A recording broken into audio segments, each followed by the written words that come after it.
السلام علیکم ورحمۃ اللہ وبرکاتہ۔ محترم ناظرین، نماز کے اندر جو اذکار اور چھوٹی چھوٹی صورتیں پڑھی جاتی ہیں،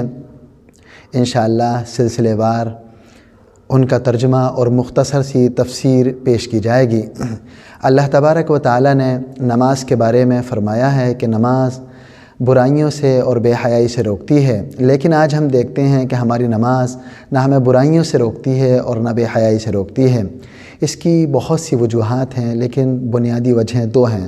نمبر ایک یہ کہ جب ہم قرآن کریم پڑھتے ہیں یا جو بھی ذکر پڑھتے ہیں، جو بھی دعا پڑھتے ہیں نماز کے اندر، تو اس کا تلفظ ٹھیک نہیں ہوتا ہے، یعنی ہماری تجوید ٹھیک نہیں ہوتی ہے، ہم ترتیل سے نہیں پڑھتے ہیں، ہم ٹھیک نہیں پڑھتے ہیں۔ حضور اکرم صلی اللہ علیہ وسلم نے فرمایا کہ قرآن کو ٹھیک پڑھو، ٹھہر کر پڑھو، اچھے لہجے سے قرآن کریم کو سنوارو۔ یہ آپ علیہ الصلاۃ والسلام کا حکم ہے اپنی تمام امت کے لیے، تو ہم کو چاہیے کہ ہم قرآن کریم ترتیل اور تجوید کے ساتھ پڑھیں۔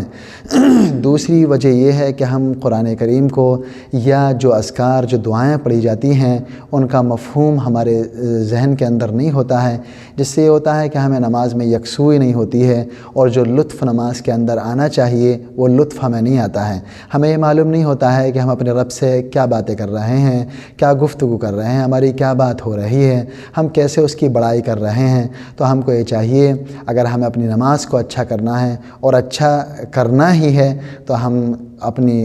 قرات کو اچھا کریں، تجوید کو اچھا کریں، ان کو اچھے لہجے سے کے ساتھ پڑھیں، اس لیے کہ عربی زبان بڑی حساس ہے، سینسٹیو ہے، باریک ہے، اس کے اندر مفہوم بدل جاتا ہے لفظوں کے تھوڑے سے اتراؤ چڑھاؤ سے۔ سین اور شین کے اندر ہم نے فرق نہیں کیا تو معنی و مفہوم بدل جاتے ہیں، جس سے ہماری نماز کا نور ختم ہو جاتا ہے، اور کبھی کبھی ہماری نماز ہی نہیں ہوتی، نماز ختم ہو جاتی ہے۔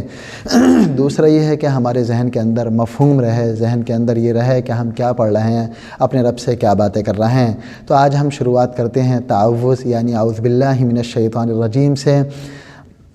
سب سے پہلے ہمیں اس کی فکر کرنا ہے کہ ہم کو اس کو تجوید کے ساتھ پڑھنا ہے۔ ہم آپ کے سامنے پڑھتے ہیں اعوذ باللہ من الشیطان الرجیم، اور پھر اس کا ترجمہ کر رہے ہیں اعوذ باللہ، میں پناہ میں آتا ہوں اللہ کی، میں اللہ کی حفاظت میں آتا ہوں، من الشیطان، شیطان سے، الرجیم جو کہ مردود ہے، دھتکارا ہوا ہے، ریجیکٹڈ ہے، اللہ کی رحمت سے نکلا ہوا ہے۔ اس کا ترجمہ یہ ہوا کہ میں اللہ کی حفاظت میں آتا ہوں شیطان سے جو کہ مردود ہے۔ اب ہمیں غور یہ کرنا ہے کہ وہ کون ایسی ہستی ہے، وہ کون سی ایسی ذات ہے جس کی کہ ہم حفاظت میں آ رہے ہیں۔ اللہ ایک ایسی ہستی ہے جو کہ اکیلا ہے، تنہا ہے، اس کا کوئی شریک نہیں ہے، اس کا کوئی پارٹنر نہیں ہے، وہ ہم سب کا خالق ہے، ہمارا مالک ہے، بادشاہ ہے، حکومت اسی کی ہے، زمین اسی کی ہے، آسمان اسی کا ہے، اس دنیا کے اندر جو چیزیں بھی ہیں وہ سب کی سب اسی کی ہیں، وہ ہر چیز کا خالق ہے، وہ زندگی اور موت دیتا ہے، اور ہماری دعاؤں کو سنتا ہے، ہماری حاجتوں کو پورا کرتا ہے، سب اس کے محتاج ہیں، وہ کسی کا محتاج نہیں ہے۔ اس دنیا کے سسٹم کو وہی چلاتا ہے، چاند، سورج، زمین و آسمان، ہم سب کو اسی نے پیدا کیا ہے، اس کے برابر کا کوئی نہیں ہے، اس کا کوئی ہمسر نہیں ہے، اس کا کوئی باپ نہیں، اس کا کوئی بیٹا نہیں، اس کی کوئی اولاد نہیں، وہ ان تمام رشتوں سے پاک ہے۔ اللہ ایک ایسی ہستی ہے جس نے کہ ہم کو پیدا کیا ہے، اور ہم کو یہ چاہیے کہ ہم اس کے احسان میں کہ اس نے ہمارے ہاتھوں کو بنایا، پیروں کو بنایا، تمام چیزوں کو بنایا، اس کا شکریہ ادا کریں، اس کے لیے نماز پڑھیں، اس کے لیے روزے رکھیں، نوافل پڑھیں، اور بہت سے نیک کام کریں جو جن کاموں کا اس نے ہم کو حکم دیا ہے۔ دوسرا سوال یہ پیدا ہوتا ہے کہ پناہ جس سے چاہی جا رہی ہے، شیطان، یہ کون ہے؟ میرے بزرگوں، یہ انسان کا ازلی دشمن ہے۔ اس نے حضرت آدم علیہ الصلاۃ والسلام جو کہ ہمارے باپ تھے، ان سے حسد کیا، ان کو جنت سے نکلوایا، اور یہ اللہ سے عہد کیا کہ میں آدم کی ذریت کو قیامت تک بہتکاتا رہوں گا، ان کو صحیح راستے پر نہیں لگنے دوں گا، آپس میں ان میں جھگڑے کراؤں گا، ان کے دل کے اندر وسوسے ڈالوں گا، ایک دوسرے کے بارے میں بدظنی پیدا کروں گا۔ یعنی اس کا کام ہی یہ ہے کہ یہ انسانوں کو صحیح راستے سے ہٹائے، انسانوں کا سماج اچھا نہ ہو سکے، کہ سوسائٹی اچھی نہ ہو سکے۔ تو ہم سے کہا جا رہا ہے کہ تم اس شیطان سے اللہ کی حفاظت میں آ جایا کرو، اس لیے کہ شیطان ایک ایسی مخلوق ہے جو کہ جن ہے، ہم کو نظر نہیں آتا ہے، ہمارے خون کے اندر شامل ہو جاتا ہے، ہمارے دل کے اندر وہ آ جاتا ہے، دل کے اندر ہمارے وسوسے ڈالتا ہے، کچوکے لگاتا ہے، ہماری نماز میں ہمارے دھیان کو ہٹاتا ہے،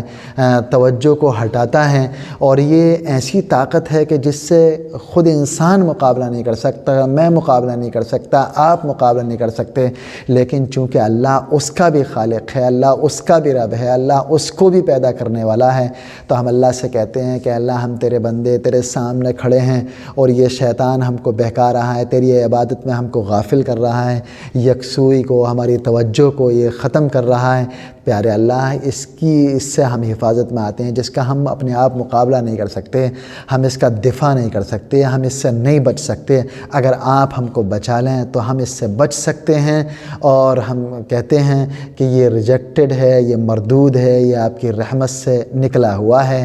تو ہم کو یہ چاہیے کہ ہم اس